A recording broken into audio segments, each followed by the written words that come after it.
Antonio Olaya, nuevo episodio de Grada VIP y Invitado muy VIP. Invitado muy VIP, muy invitado muy top, un invitado que va a hacer las delicias de los del Madrid, sobre todo, por antimadridista. Y de los del Barça. Este es uno de los míticos de dentro del Fútbol Club Barcelona. Vamos a dar una pistita y es altísimo cargo en época de Josep Lluís Núñez como presidente del Barça. Llegó a ser presidente. Definido el mismo como Boix o Nois. Definido y a mí me parece acertado. No hay que tener miedo a definirse como eres. Un alto cargo que hizo las delicias del Barça y del Madrid, sobre todo con esas grandes peleas con el Madrid de Mendoza, con Lorenzo Sanz de vicepresidente del Madrid en aquella época. Luego también, cuando Lorenzo fue presidente del Madrid, también hubo alguna disputa en el palco del Camp Nou. Y luego, ojo, porque... un culé de verdad. Un culé de verdad que llegó a la presidencia del club. Así que, sin más dilación... Un hombre auténtico. Vamos a hablar con este personaje que tenemos rápidamente aquí con nosotros en el espacio de Grada VIP.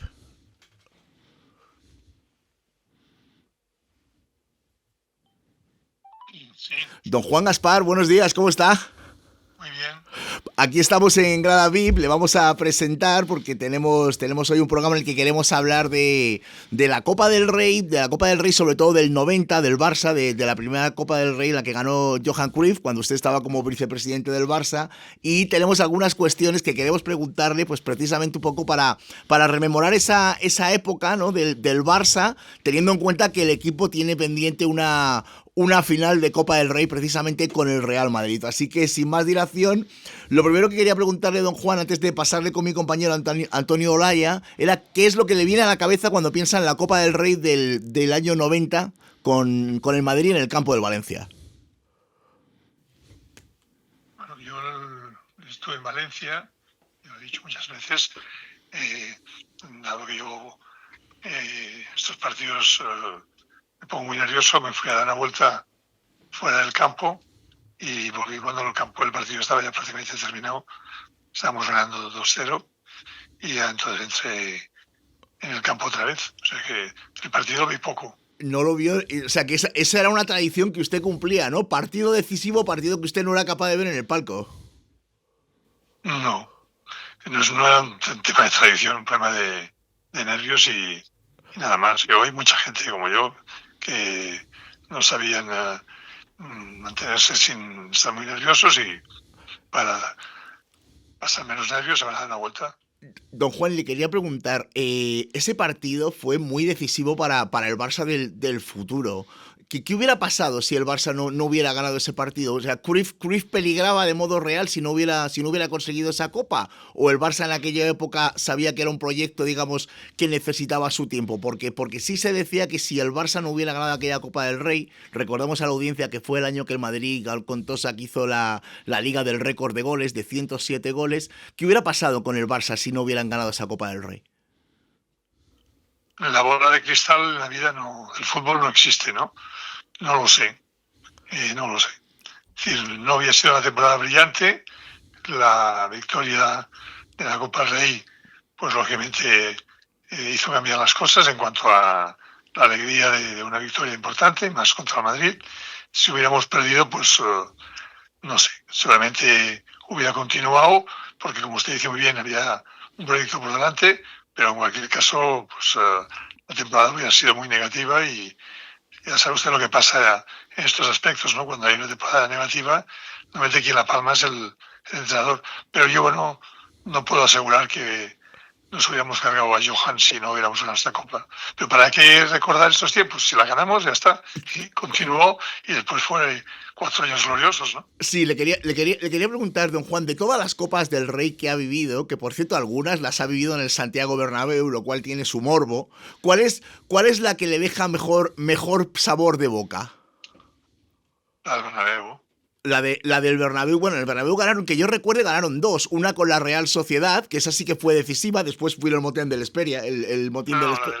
La la del Betis. La del Betis, ¿y por qué esa? ¿Por qué esa precisamente? ¿Por las peleas con Lorenzo Sanz en el palco del Camp Nou? ¿O por qué esa? Recordamos a la audiencia que fue una final en la que el Barça se fue perdiendo 2 veces con el Betis. Estaban entonces, por ejemplo, Alfonso, exmadridista, y Finidi. Figo jugaba en el Barça y el Barça terminó ganando 3-2. ¿Pero por qué le dejó tan buen sabor de boca esa final en el Bernabéu? Porque de acuerdo con lo que se había pactado en la Federación Española, de la que yo era vicepresidente, se había decidido que a partir de esa final el equipo que ganase se tocaría el himno de su equipo, ¿no?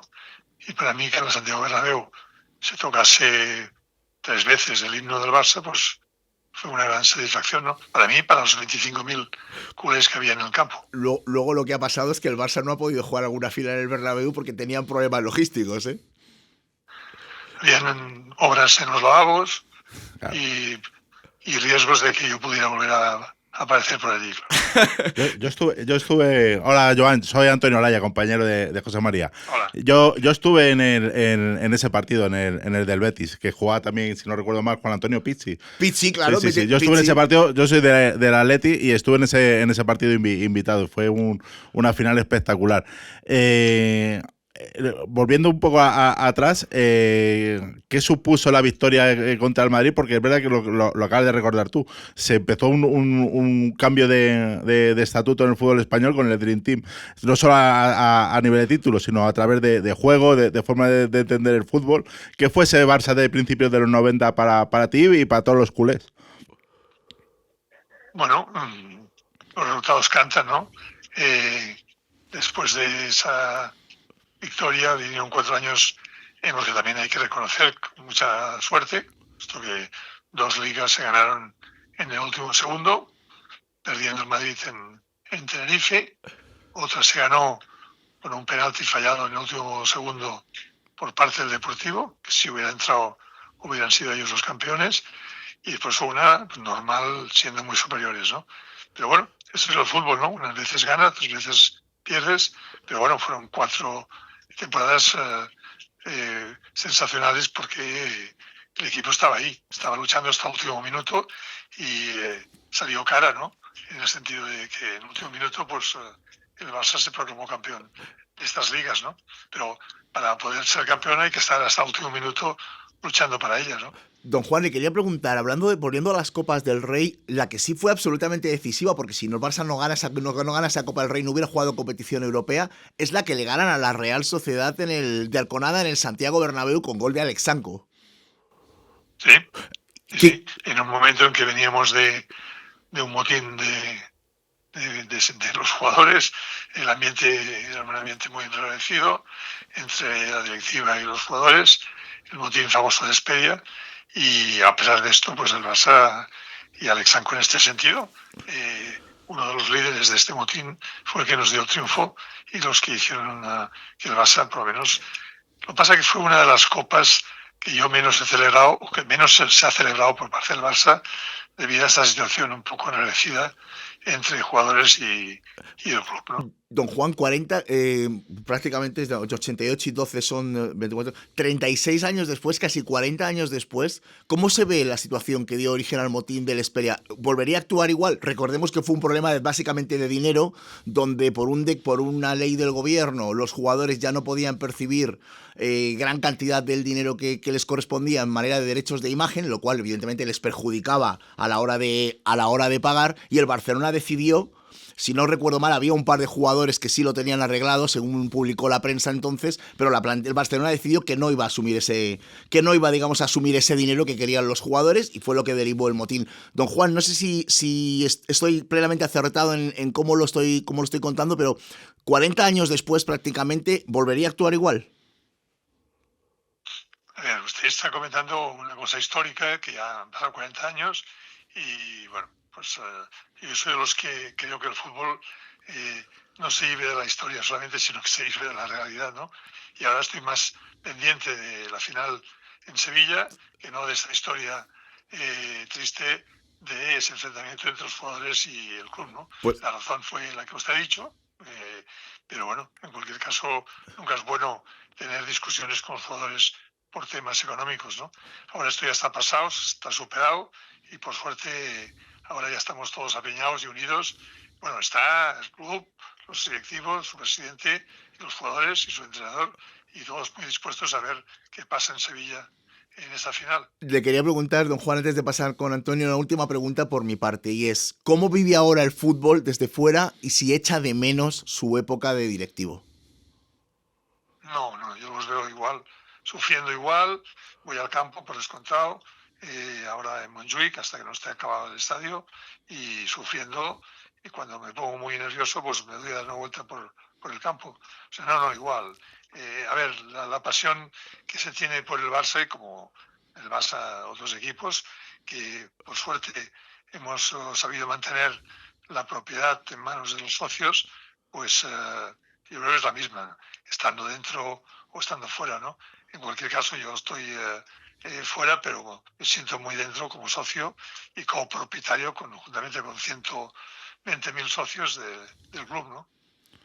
Joan, yo quiero volver también ahora un poquito a la vista atrás, pero para un recuerdo bonito. Quiero que cuente a nuestra audiencia cómo fue el baño mítico en el Támesis cuando el Barça gana a la Sampdoria con el golazo de Koeman en aquel inolvidable año 92 para el Barça, para Barcelona y para Cataluña, que también con los Juegos Olímpicos. Bueno, hemos cambiado de campeonato, ahora vamos a la Champions. Sí. Pero es que su imagen en el Támesis es una imagen icónica del fútbol español. La primera Copa de Europa, yo había prometido en las típicas preguntas que hacéis, ¿qué hará usted en el supuesto que el Barça gane? Pues me tiraré al Támesis. Bueno, fue un dicho que en principio pensé que quedaba en una anécdota, pero después de el partido, los socios que se habían trasladado a Londres, Masía, me recordaron la promesa y la cumplí nada más. Fue una imagen icónica de la época, porque además ese Barça que era como el punto máximo de aquel Dream Team, ¿no? Conseguir ese ansiado trofeo que el Barça, un equipo que lo había rozado varias veces y tras la derrota inesperada en Sevilla, llegar a ganar a un equipo que entonces era un equipo fuerte en Europa, como era la Sampdoria, que ahora anda un poco desperdigado en la liga italiana. Fue una noche increíble, ¿no? Sí, pero como decía hace un momento, eso es historia y la historia pues sirve para eso, para recordarlo. Pero ahora los culés estamos concentrados en mañana, intentar superar con los 4-0 que llevamos, que si bien es un buen resultado, hay que jugar el partido, todo hay que decirlo.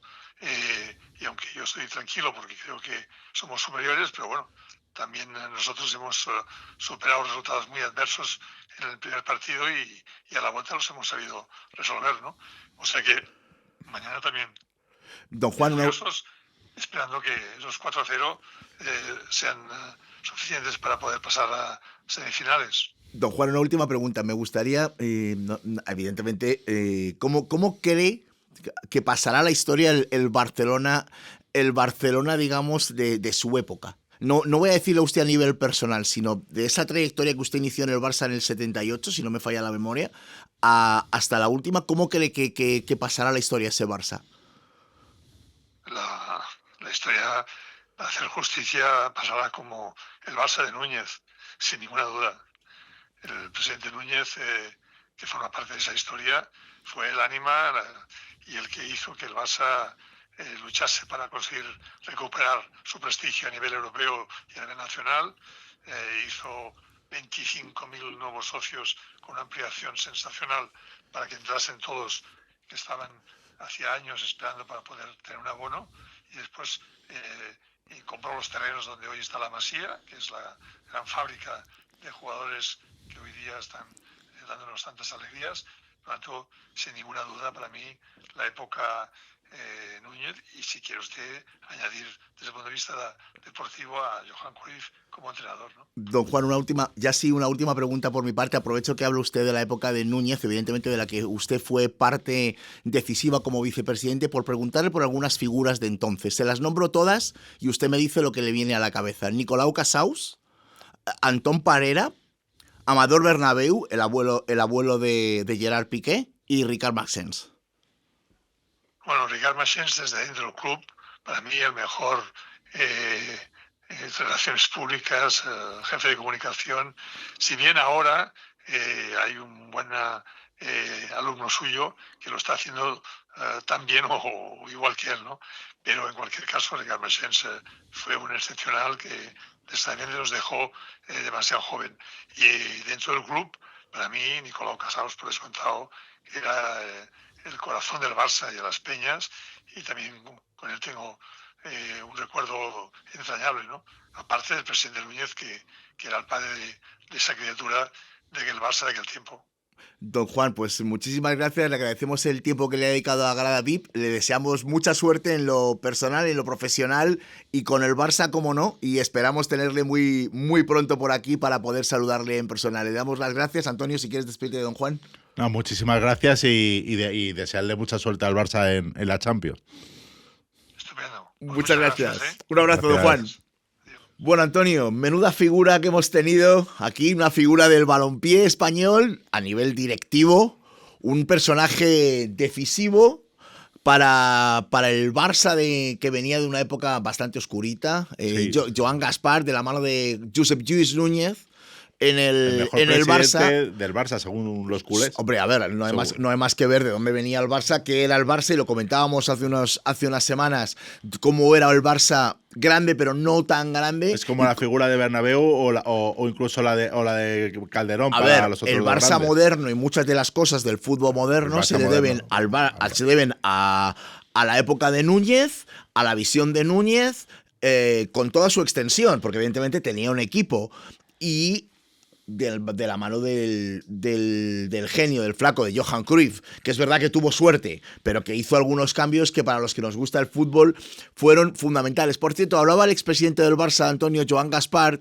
del tema de la Champions, de que el Barça se estaba jugando el pase a semifinales y tal, y es que queremos recordar a la audiencia que cuando salga este programa, el Barça ya habrá terminado su eliminatoria con el Borussia Dortmund y el Real Madrid la suya con el Arsenal. No le preguntamos a Gaspar por el Madrid para pincharle un poquito porque era un tema más del Barça, más desde el punto de vista, digamos, personal. No le ha gustado mucho recordar la historia, curioso, un poco. Lo del Esperia le molesta porque estaban bastante implicados él y Núñez y... A ver, era una historia que es parecido al tema de Cristiano Ronaldo con los impuestos del Madrid. Es decir, a ver, señores jugadores, ustedes reciben un dineral. Y ustedes en aquella época no tanto, pero era un dineral. Pero era un dineral. Y ustedes y lo recibían. Hablamos año 87. Y lo recibían por derechos de imagen.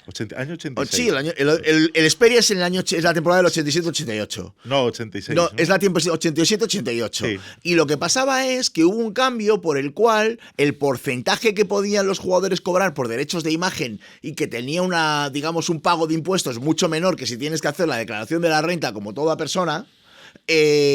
Pues claro, les molestaba. ¿Qué ocurre? Que le pidieron al club que el club les solucionara la papeleta.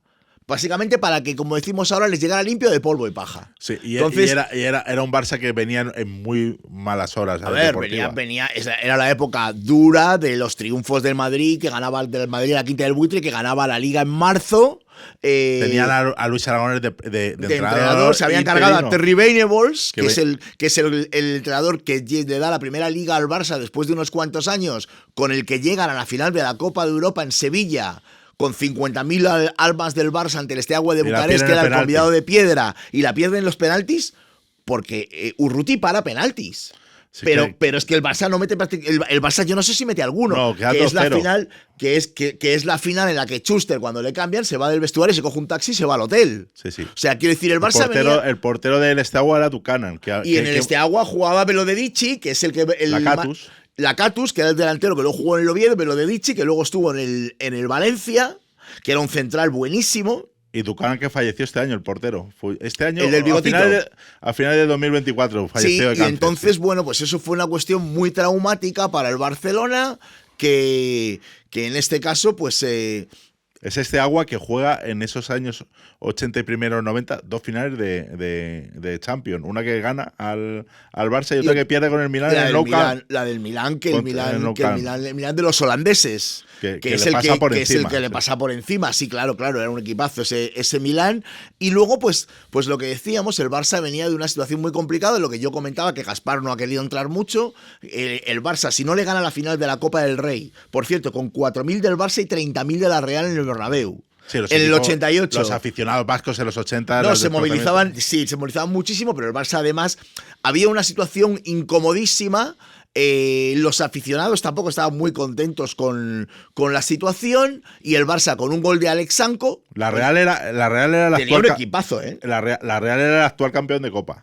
Claro, venía de ganar. Y perdieron las semifinales de la Recopa contra el Ajax de Ámsterdam. Y lo que era el Ajax, no sé si era la última época ya de los holandeses en el Ajax o ya había habido ventas al Milán. No, el que yo no sé, no recuerdo ahora mismo de cabeza, pero lo que te digo, ese partido lo ganan con un gol de Alex Sanko. El Barça se proclama campeón, juega la Recopa y salva los muebles, porque el Barça esa temporada no se había clasificado para competición europea. Fue un poco lo que le pasó al Madrid del segundo año de Valdano, que luego vino Arsenio, que no jugó competición europea, se quedó fuera, no jugó ni UEFA. Sí. A la UEFA fue el Tenerife. Y entonces, pues fue una situación muy complicada. El Barça ese año, en esas épocas, tenía como salvación la Copa del Rey en muchas situaciones, porque por ejemplo todos vamos a contabilizar finales de Copa del Rey de los 80, luego iremos a los 90. 82-83, la del famoso gol de Marcos de cabeza que se juega al cuello, sí, en Valencia con el Madrid. Luego también la Copa del Rey que pierden una Copa del Rey con el Zaragoza, con el Principito Rubén Sosa. Sí. Pierden esa Copa del Rey, juegan la final de la Copa del Rey con la Real que la ganan, y el año del Madrid, que Gaspar tampoco ha querido entrar, el año del Madrid de los récords, de los 107 goles del Madrid de Tosak, en un partido donde el Madrid no estuvo bien, el Barça gana 2-0 con goles de Guillermo Amor y de Julio Salinas, que el Madrid hace un partido en defensa horrible, pegando además una leña brutal. Y gana 2-0, claro, y Cruyff salva los muebles. Sí, porque decían que Cruyff estaba fuera. El año siguiente es cuando fichan a Stoichkov, que Stoichkov viene de ser bota de oro con 38 goles con Hugo Sánchez. Sí. Fichan a Stoichkov y el Barça al año siguiente Stoichkov con un Madrid que el primer año está sancionado 2 meses. Porque le pisa a Urizar en la Supercopa. No, a Martín Navarrete, creo. No, es Urizar. Es Urizar. Sí. Martín Navarrete no tenía el pelo cano en aquella época. Le pisa a Urizar y lo sanciona, pero Stoichkov ese año, que hace una liga espectacular el Barça, el Madrid además está en descomposición porque se le fue Schuster, no renovó Martín Vázquez, ya Hugo no era el que fue y el Barça entonces gana la liga, pero si quieres volvemos atrás, porque es que tú, que eres buen aficionado del Atleti, recordarás que Hugo Sánchez, antes de ser del Madrid, pudo ser del Barça. Estuvo a punto de ser vendido al Barcelona, pero el Barça escogió a Archibald, que era escocés. Archibald, sí. Archibald es escocés. Archibald es escocés. Le invitamos al programa porque además tiene una empresa que es Fútbol Club Energía, que es muy graciosa. Tenemos que hablar con Steve Archibald, que además juega de vez en cuando con los veteranos del Barça, quiero decir, y sí, Ben Abels, que era británico también, prefirió a Archibald. Hugo dice que tenía un acuerdo con el Barça, pero que fue Ben Abels el que no. Vicente Calderón hubiera sido más sencillo vender al Barcelona, sí, que hubiera sido un escándalo pero Hugo, que eso lo cuenta el expresidente del Madrid, Ramón Mendoza, en un libro que se llama 2 pelotas y un balón, muy gracioso, siempre Mendoza, cuenta que Hugo Sánchez, cada vez que quería renovar porque no se sentía querido, que su problema era que la afición quería a Butragueño, si es que ya está, no hay más. Sí, él metía los goles y la afición quería al niño. No, en México igual es una persona controvertida porque tiene mucho ego. Sí, Ego Sánchez. Sí, ya. Es muy gracioso, porque esto lo hablas con los mexicanos. ¡Jo, a Hugo cómo le quiere la gente en España! No sé qué, da igual. Y te dicen, tío, en México no funciona así. No. Y tú lo sabes que tú has vivido en México. Sí, complicado. Y entonces Hugo contaba a Mendoza que cada cierto tiempo, cuando no se sentía querido, venía y dice, no, tengo una oferta al Barça. Barça. Y del Inter, y del Inter, que eran sus especialistas. Eran sus especialistas para sacar pasta. Pasta. No, claro. Entonces él no se sentía querido, pero le sacaba muchísima pasta al Madrid, claro. Bueno, ojo, que en esto hay otra cosa que no le hemos preguntado a Gaspar, y es que el Barça también tenía en aquella época de Gaspar, que era muy antimadridista, una táctica que era: si no podemos ficharlo, que al Madrid le salga caro. Que le salga caro. Eso le pasó, por ejemplo, con Fernando Hierro. Fernando Hierro, que decían por ahí que lo tenía hecho con el Barça, que tenía un precontrato, que no sé qué. Mendoza, ya sabes. Fernando Hierro llegó a posar con la camiseta del Atleti. Del Atleti. Bueno, esa es una historia que ya contaremos más adelante. Esa es una historia que ya contaremos más adelante. Y fue el primer gran rifirrafe entre Gil y Mendoza. Sí, llegó a posar, acuérdate. Sí, claro. Y bueno, pero eso también le pasó a Caminero. Acuérdate. Eso también le pasó a Caminero. Pero que lo que te decía es que en este caso era muy gracioso. Porque Hugo pues utilizaba aquellas mañas, vamos a decirlo, para ganar más dinero con el Madrid y sacárselo a las arcas del equipo blanco, para no estar tan herido con la falta de cariño que él decía que le tenía la afición. Y en el caso de lo de Hierro, lo que te contaba es que Mendoza lo solucionó como lo solucionaba siempre. ¿Cuánto te da el Barcelona? El doble.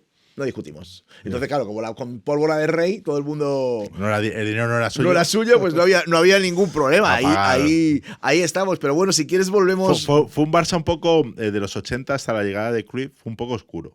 Sí, a ver, ellos fichaban fichaban estrellas. Los equipos vascos le robaron protagonismo. No, bueno, a ver, tú ten en cuenta que vamos a ir que, por ejemplo, 79-80 la Liga la gana el Madrid. Por cierto, que lo vi el otro día en Instagram, con un arbitraje a la Real Sociedad de Madrid. Sale Iñaki Gabilondo. Sale hasta Iñaki. Iñaki Gabilondo denunciando. Sí, no, es que yo lo veo, sinceramente, yo soy madridista, me da vergüenza ajena. O sea, la época de Plaza. Es que era unos atracos a mano armada. La época de Plaza y todo este rollo. Descaro, o sea, a ver. Dice Alcola, bueno, es que nos pitan un penalti que es 1 metro fuera. Claro. Bueno, pues, ¿qué le vamos a hacer? O sea, el atraco, o sea... Pero bueno, está bien que los equipos sabían que iban al Bernabéu y que iban a ser atracados. Es que antes de Negreira hubo otros casos, como el de Plaza. Claro, lo que te digo, el presidente del Comité Nacional de Árbitros. Sí. Y lo que te decía, 79-80 la gana el Madrid, 80-81, 81-82... la Real, 82-83-84 el Atlético. La Real con otro arbitraje extraño de Marguenda en el Calderón, para que la Real fuera campeona y intentar supurar lo que había pasado el año anterior. Claro, no, a ver, es que ahí se ve la táctica de la famosa ley de la compensación, que lo que hace... Cabeza inhabilitado, y la famosa frase de Cabeza, que en España sobran los de izquierdas, los del Opus Dei y los del Real Madrid. Bueno, que eran personajes. Haciendo amigos el doctor Cabeza, ¿eh? No, a ver, luego es lo que te decía, llega la 84-85, donde el Barça gana la Liga con claridad. Y el Madrid es la eclosión de la quinta del buitre, y a partir de ahí, fíjate que Madrid ficha de una atacada a Gordillo, Maceda y Hugo Sánchez, con Michel, Butragueño, Martín Vázquez, Juanito. Es decir, Madrid tenía un equipazo, gana 5 ligas seguidas, y en aquella época el Barça pues se tenía que conformar con los vídeos que regalaban. No sé si en aquella época todavía estaba de moda lo de los vídeos con los periódicos, de cuando le ganaban al Madrid en el Camp Nou. Por ejemplo, yo recuerdo el Lineker, que hizo un partidazo de 86-87, le metió 3 goles al Madrid perdió, 87-88, 88-88. El Madrid de la quinta en Liga nunca ganó en el Camp Nou. No. Lo que pasa es que luego llegaba el Barça y era capaz de empatar con el Cádiz, de perder con el Valladolid. O sea, era un equipo. El Barça sobrevivió con las Copas del Rey y las recopas. Y una que le gana al United. Sí, bueno. Y otra, creo que a la propia Sampdoria. A la Sampdoria, sí. La tenía martirizada el Barça. Sí, el Barça, bueno, pues salva los muebles con la Copa del Rey y bueno, luego llega Cruyff y cambia todo. Llega Cruyff, cambia todo, llega Stoichkov, cambia el estilo de juego. Empezamos a ver a un equipo jugar solo con 3 defensas. Saca a Pep Guardiola. Es un tío que además se la juega. Fichan a un central como Ronald Koeman, que como decía Luis Aragonés, para atrás la rueda del camión. Sí. La rueda del tractor. Era muy lento. Pero fichas a un tío que te la ponía a 40 metros al pie. Y que de lanzamiento de golpe franco metía unos goles de falta. Bueno, la Copa de Europa. Un golazo suyo. La Copa de Europa es un golazo de Koeman, vestido el Barça, por cierto, de butaneros. De naranja. Sí. Vestido el Barça de butaneros, un golazo a la Sampdoria, que fue mejor que el Barça en la final de Londres. En esa Sampdoria estaba Gianluca Vialli. un gran jugador, enorme jugador, por cierto, que en la Sampdoria jugó un histórico del Barça, Víctor Muñoz. Víctor Muñoz, Paluca de portero. O sea, no, la Sampdoria tenía un equipo. Michele Lombardo, que juega de extremo el derecho. Calvito. Sí, el que era Calvito. calvo. Sí, no, pero bueno, el Barça tiene la suerte de que Cruyff pues apuesta por Koeman. Koeman mete un golazo de falta y se llevan la Champions. Y luego, pues sí, el Barça tuvo Koeman suerte. Era un tío que te metía 12, 13 goles por temporada siendo central. Claro, porque entre los goles de penalti, que el tío, yo no recuerdo a Koeman fallar un penalti. Yo tampoco, era infalible. El tío tiraba unos penaltis sensacionales, de falta metía unos goles impresionantes, o sea, pero impresionantes. Yo recuerdo dar otras 10 o 12 asistencias. O sea, yo recuerdo así de Koeman al Barça. Al Madrid, perdón, yo recuerdo 2 golazos de Koeman impresionantes. O sea, recuerdo uno con el 5-0 de los 3 goles de Romario en el 94 y recuerdo el año que el Madrid, con el que empataron ese partido con un error garrafal de Zubizarreta, el año que el Madrid pierde la primera liga en Tenerife, la 91-92, Koeman mete un golazo de falta, pasa que luego Zubizarreta le pega a Hierro un tiro desde su casa y hace Zubizarreta, ¡pum!, para adentro. Entonces, ¿el Barça tuvo suerte? Sí, tuvo suerte. Es decir, tuvo suerte y también es verdad que no marcaba tanto las diferencias a nivel de puntos como el Madrid de la quinta. Es decir, el Barça siendo mucho mejor equipo, es decir, el Barça del 92 siendo mucho mejor equipo que el Madrid de Ben Hacker y de Antich, el Madrid que esa temporada, si no me falla la memoria, el único partido que gana en la segunda vuelta fuera de casa es el campo del Albacete. Sí. Es decir, perdiendo montones de partidos y empatando montones de partidos, el Madrid llega vivo a la última jornada. Sí, pero porque eran ligas más igualadas, o sea, no era tan fácil. Pero te quiero decir, pero el Madrid de la quinta, como decía yo, ganaba la liga en marzo. Sí. El Madrid de la quinta ganaba la liga, que es que hubo años donde el Barça no fue ni subcampeón. Pero, por ejemplo, los primeros 90 la liga siempre la disputaban 2-3 equipos. Mínimo. Sí, fíjate, Mínimo, el año, más, aparte del Madrid y el año, sobre todo la primera de Tenerife, el Atleti es el que tira mejor, la liga. El que mejor juego hace de esa liga. Además. Sí, estaba con Futre y Manolo. Manolo fue Pichichi. Sí. Manolo fue Pichichi, lo que pasa es que, bueno, esa liga entre el partido del Bernabéu, el fallo de Abel, la decisión de Gil de jugar en el campo del Cacereño, un partido aplazado contra el Depor. Bueno, aplazado no, al Atleti lo obligan a jugar un partido fuera por algún tipo de sanción. Un arbitraje nefasto de Urío. ¿Y por qué no juegan en Valencia? Le pegan un botellazo con un vaso lleno de hielos en la cara y al Atleti le sancionan, claro. Le sanciona. 0-3 pierde ese partido con goles de Zamorano. De hecho, creo que Luis está a punto de ser destituido, pero el Atleti empata con un golazo de Futre en Burgos y hace una segunda vuelta que gana casi todos los puntos y está a punto de ganar la liga. La pierden en el Bernabéu con el arbitraje que acaba de comentar. A ver, la pierden. Sí, bueno, a ver, el arbitraje con el gol de pero Luis el gol de Manolo es de la primera vuelta. La primera vuelta del Atleti es un desastre. No, pero no, y van a jugar. Escucha, dame un segundo. Espera que te cuente. El Atleti va a jugar al campo del Cacereño. ¿Pero por qué no juega en Valencia? Y claro, el campo del Cacereño es un patatal. Es un patatal y el Deportivo La Coruña empata 1, que ese año el Depor se salva por los pelos. En la última jornada. No, a ver, lo que te decía, que lo que tú dices del gol de Manolo, me acuerdo yo perfectamente de ese partido. Si ese partido lo juega en Valencia el Atleti, pues hubiera ganado fácilmente. No, lo que te digo, que esto que tú dices de Manolo, lo de Manolo es que en la primera vuelta el Madrid va al campo, creo que estaba invicto entonces, va al campo del Atleti, pierde 2-0 con un gol de Vizcaíno en el primer minuto y con un gol de Manolo a pase de, que yo recuerde, a pase de Futre, creo que recordar, y en la vuelta pasa lo mismo. En la vuelta juegan en el Bernabéu, Futre hace un jugadón. En aquel entonces se marcaba hombre a hombre, que es una cosa que a la gente de ahora, Chendo perseguía a Futre por todo el campo. Me acuerdo que en esa jugada que es de los primeros minutos, Futre se va de todos, deja a Chendo en el suelo, se la pone a Manolo mete gol. Después empata el Madrid con el gol en fuera de juego de Luis Enrique. El gol de fuera de juego. Aguilera, que ya hablaremos con Carlitos, mete un golazo nada más salir a campo. El Madrid luego empata a 2 en una jugada en la que el Atleti no está muy bien en defensa y, cosas de la vida, Schuster mete un gol prácticamente en propia puerta, aunque se lo adjudica a la Maqueda, que le da al Madrid el 3-2. Madrid entonces pensó que era campeón. Pero bueno, luego llegó la famosa Liga de Tenerife, donde pierden los maletines, eso no solo los maletines famosos de que cuenta milla. Por ganar. No, por perder. Lo que cuenta Milla, que lo cuenta en la cadena SER, en el larguero de José Ramón de la Morena, y que luego, que si quiero recordar, sancionan a Milla. Lo que cuenta Milla es que hubo un jugador del Barça que le llama y le ofrece dinero por hacer un penalti en campo del Tenerife. Luego resulta que, casualidades de la vida, a Milla le anulan un gol legal con 1-2, Raúl García de Loza,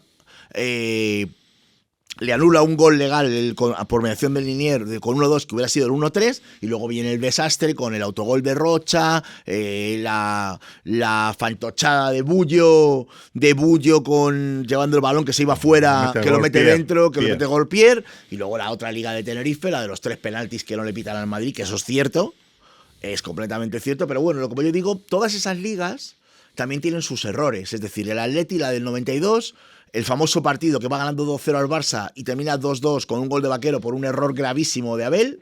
Sí. Y la Liga de Tenerife, pues el Madrid, como yo digo, la Liga de Tenerife, el Madrid se la gana Camacho, que pierde el Madrid en la ida con el Rayo Vallecano y que en la vuelta Camacho saca un punto en el Camp Nou, en el Bernabéu, con un gol de prueba puerta de Sanchís.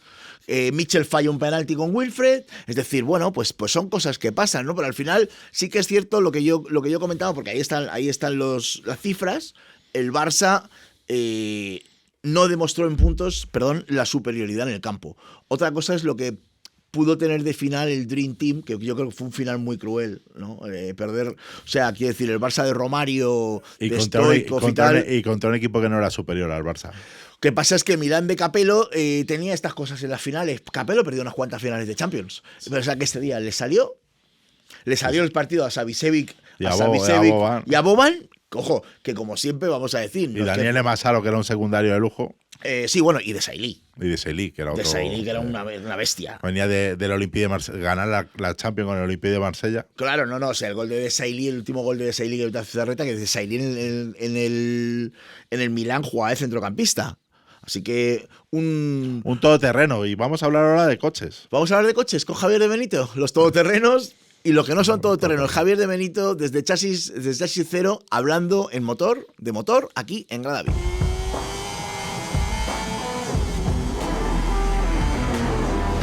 Muy buenas, Chema, muy buenas, Antonio, ¿cómo estáis? No sé si pensáis que en el fútbol antes se hacían las cosas mejor, se jugaba mejor y ahora peor. En los coches, desde luego, hay determinadas marcas que sí, que antes hacían las cosas mucho mejor, y es el caso de Peugeot. He estado mirando y a lo largo de los 80, de los 90, incluso de los 2000, se han llevado un montón de premios al mejor coche, a la mejor marca, hacían las cosas bastante bien. Sin embargo, ahora tienen un auténtico problemón porque han sacado una gama de motores llamada PureTech, que han compartido otras marcas como Opel o como Citroën, incluso también se pueden ver en algunas otras, que son realmente malos. Han tenido una serie de problemas tremendos hasta el punto de que hay una asociación con 6.000 personas que han denunciado al grupo Stellantis, que es la matriz que engloba todas estas marcas, para ver si les devuelven el dinero o les cambian directamente el coche porque tiene un defecto de fábrica. Nos vamos a poner un poco técnicos y os cuento un poco en qué consiste el defecto. Este coche tiene una correa de distribución que está bañada en aceite, y dentro de ese circuito de aceite se mezcla con gasolina porque se filtra al circuito de aceite y acaba por corroer la correa hasta el punto de que la rompe. Cuando se rompe la correa de distribución, literalmente el motor no vale para nada. Prácticamente en todos los coches falla. Existen algunos talleres que ya están diciendo que tienen la solución, pero el coche está mal hecho de fábrica, y estos son los coches bastante modernos. Hay gente que se ha gastado 30.000, 40.000 euros en coches así y en realidad les están fallando, y si no les han fallado todavía les van a fallar y van a acabar completamente rotos. Antes Peugeot hacía las cosas mucho mejor, no te encontrabas este tipo de problemas. Ahora esto está en vía judicial, ya se ha denunciado, hay 6.000 personas que quieren denunciar a Peugeot y hay muchísimos más afectados, lo que pasa que no han sido tan espabilados todavía de sumarse a esta demanda colectiva, pero lo cierto es que me ha llamado la atención que a lo largo de los 80, de los 90, cuando vamos buscando cuáles eran las marcas del momento, los que se llevaban los premios, siempre Peugeot estaba arriba del todo, si no quedaba primero, quedaba segundo, quedaba tercero, y ahora realmente tienen muy serios problemas y no vas a encontrar probablemente a ningún mecánico que te recomiende que te compres un coche de estos. No sé si en el fútbol pasa lo mismo, si los jugadores de antes eran mejores, eran peores que los de ahora, si el fútbol es más físico, no lo sé, pero desde luego en los coches antes, en muchas de las marcas, hacían las cosas mucho mejor. Un saludo, Antonio, un saludo, Chema.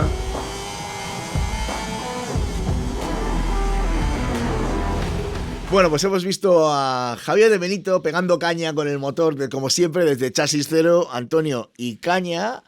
Habría que darle también a lo mejor al Atlético de Madrid por haberle vendido al Barça a sus mejores jugadores en una época en la que no tenía que habérselo vendido. Era una época extraña, pero Julio Salinas, Eusebio, Juan Carlos. El lateral izquierdo, claro. Juan Carlos no renovó realmente. Pero Gil era lo que tenía, era una agencia de compra y venta y era un hombre muy impulsivo.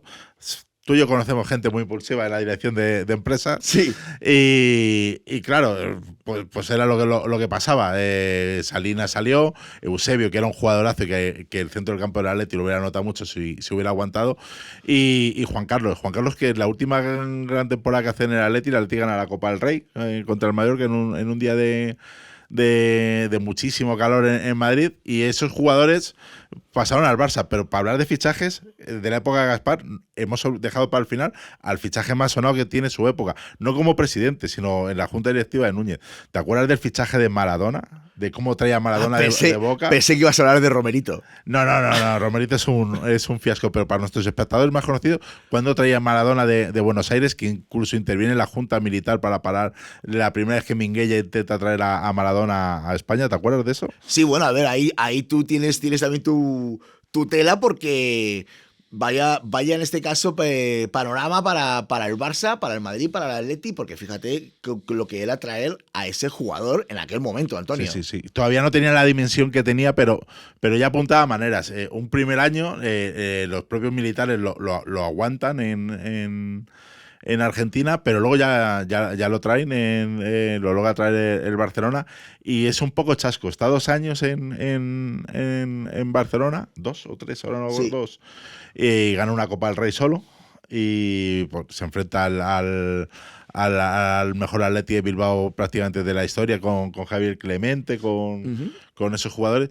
Y entre medias, cuando mejor estaba jugando, una terrible entrada de Goicoechea, que hoy sería sancionado posiblemente con 1 año sin jugar, lo deja 6 meses sin jugar a Maradona. ¿Te acuerdas de esa entrada? Sí, claro que me acuerdo, hombre. Me acuerdo perfectamente de una entrada que se monta, es la tangana brutal, una de las tanganas más brutales que yo he visto en mi vida en un campo de fútbol en España. Y no, bueno, esa viene después. No, la de la Copa del Rey. No, primero dices la entrada. La entrada que lesiona a Maradona. Le deja No, 5 meses fuera. Es una entrada brutal. Es una entrada Y brutal. desde entonces Maradona siempre tuvo el tobillo así, jugaba con la bota desatada. No, era muy brutal. Pero te quería preguntar, fíjate que hablabas de fichajes y evidentemente Maradona, Futre no tiene la dimensión que Maradona, pero me llama la atención, ¿el Barça nunca intentó fichar a Futre, Antonio? No. Tú que te controlas mucho del El Atleti. Barça, el único que intentó un fichaje dentro fue el Madrid, de Mendoza, del ¿Con último Floro? Mendoza. ¿En la época de Floro? En la época de Floro. Incluso Futre tiene unas declaraciones por ahí que las intenta esconder y le condenan, que quería venir porque él vivía muy a gusto en Madrid y quiso volver, pero luego recapacitó. El caso es que cuando el Atleti lo vende al Benfica, Gil le pone una cláusula que son 500 millones si va al Madrid o al Barça. Futre. Para pagarlos él. Durante los años que tenía todavía de contrato con el Atleti, que cuando se va le quedan 3, los 3 años siguientes de su salida al Benfica era el traspaso al Benfica más 500 millones al Atlético de Madrid. Y claro, eso a Mendoza le echó para atrás. Bueno, a ver, es que era mucho dinero, ¿no? Pero bueno, ahí hay mucha. Luego mucha ya tela Futre que se cortar. lesionó y ya no volvió a ser el mismo jugador. No volvió a ser el mismo, ¿no? No, deambuló, tuvo 10-12 partidos en un regreso muy sonado al Atleti en la 97-98. Wow, ¿cuántos años tenía ya Paolo en el 97-98? No, tenía 30. De hecho, venía con la pierna rota y había estado en el West Ham y en la Rellana. De la Rellana venía medio cojo y Antic lo tenía, no era un fichaje, lo tenía en el staff técnico, le querían buscar un puestecito en la junta directiva, y un día faltaba alguien en un entrenamiento y entró Pablo a completar para tener 2 equipos de 22, lo vio Antic y le dijo hacerle un contrato a este hombre. ¿En serio? Sí, fue así, hizo un partido y tuvo, pues el físico no le dio para más, Antic no le sacó más de lo que él quería, le dejó de suplente en un derbi que él se veía bien, que empata a José Mari en el último minuto. y Futre, que era otra persona muy visceral, pues decidirse al Yokohama Marinos y ahí acaba su carrera. Bueno, es que esa es otra historia, Antonio, que tendremos cada otro día, que es los cementerios de elefantes de los futbolistas del fútbol, de los futbolistas de España, ¿eh? Porque Japón ahora Japón, que es que parece que se lo inventó Iniesta, no, Japón es en los 90, con Julio Salinas, precisamente, era un cementerio de elefantes donde iban los jugadores europeos y los brasileños a ganar dinero. Y se acabó ya, nada más. Sí, pero la liga japonesa, eso le ha servido. Mira, Japón ahora, como es una selección difícil de ganar. Sí. El fútbol japonés es el que domina en Asia y ha subido bastante. Y yo creo que Arabia Saudí va por ese rollo. Lo que pasa es que Arabia Saudí está poniendo más dinero y se lleva jugadores como Gavi y Veiga en el apogeo de su carrera. O sea, claro, es que eso es lo que te iba a decir, Antonio. Y del Atleti, que tú dices ahora Paolo lo recuperó Antich para jugar y tal, de los jugadores del Atleti, ¿cuántos están ahora que pudieran jugar 15 o 20 minutos? Yo siempre digo esto cuando veo a algún jugador, sobre todo del Madrid y tal, yo digo, es que está para jugar 15 minutos. Si pudiera yo recuperar a alguien, recuperar a Thiago. ¿A Thiago? ¿Al brasileño? Al portugués. Al portugués, vale. De jugador del Atleti, que me ha dicho Thiago. Sí, pero sé. ¿Cuántos están ahora para jugar? Porque yo, por ejemplo, veo a Santi Denia y yo a Santi le tengo mucho aprecio, pero Santi no está para jugar. 15 minutos. De los de ahora yo creo que Thiago y Gavi estarían para jugar. ¿Sí? Incluso si me apuras, Torres. Torres se ha puesto muy fuerte. Torres estaría para jugar de central con la corpulencia que tiene. Pero Fernando tendrá algún día que explicar por qué se ha puesto tan fuerte. Porque tiene gimnasio, sí, le gusta mucho. Pero es que se ha puesto excesivamente fuerte. Se ha puesto como un culturista. Madre mía, está brutal. O sea, cuando se pegue con Arbeloa otra vez, Arbeloa no tiene nada que hacer. Arbeloa lo tiene jodido con él. Sí. No, es que esa pelea fue brutal. No sé qué me recordó. Y es que yo en el campo a Torres no le veía así de visceral. Es que yo creo que Arbeloa debe hacer determinado show para mantenerse en el equipo. En el equipo. ¿No se da cuenta que Mourinho ya no está o qué? Es que esos años para Arbeloa en el juvenil han sido fastidiados. O sea, ¿porque no ha estado bien en Madrid o qué? El juvenil del Madrid no olió bola con el juvenil de Torres. Ya, sí, claro. Sí. Y lo que ha hecho el Madrid es llevarse a 3 o 4 jugadores de ese juvenil. ¿De la Atleti? Sí. Ha fichado al lateral derecho, se me ha olvidado el nombre ahora, y 2 o 3 más que quiere robar al juvenil de Torres. Claro. Bueno, a ver, esto ya empezó, esto lo podremos contar, pero es curioso porque en los últimos años sí que ha habido un trasvase más de jugadores de la cantera del Madrid al Atleti. Y viceversa. Pero fíjate que esto si nos vamos a los 80, quizás el primero de esto fue Paco Llorente. Paco Llorente fue traumático, que es el tío o el padre de Marco Llorente, es el tío. Pues no lo sé, son tantos en la familia Llorente que yo me pierdo. Se me ha olvidado. Fue traumático y como anécdota, que yo lo viví cuando iba al Calderón, era a Luis sacando a calentar durante media hora, 40 minutos. ¿Para que le pitaran? Para que le pitaran y que nadie le... ¿En serio? Sí. Por favor, ¿puedes contar eso a la audiencia? O sea, ya sabían que se iban a ir al Madrid. Con Llorente, antes no había cláusula de rescisión, y con Llorente, con el 1006. El artículo 1006, creo que fueron 150 millones de pesetas de la época, que era una pasta. Pero el Atleti no lo quería vender y era un Atleti oscuro y Llorente era como un rayo de luz, porque los primeros partidos de Llorente en Atleti fueron espectaculares. Y luego se fue al Madrid, solo brilló el día de los Porto y poco más. Poco más, sí, no, bueno, eso es otra historia pues que ya Gil le tuvo una segunda,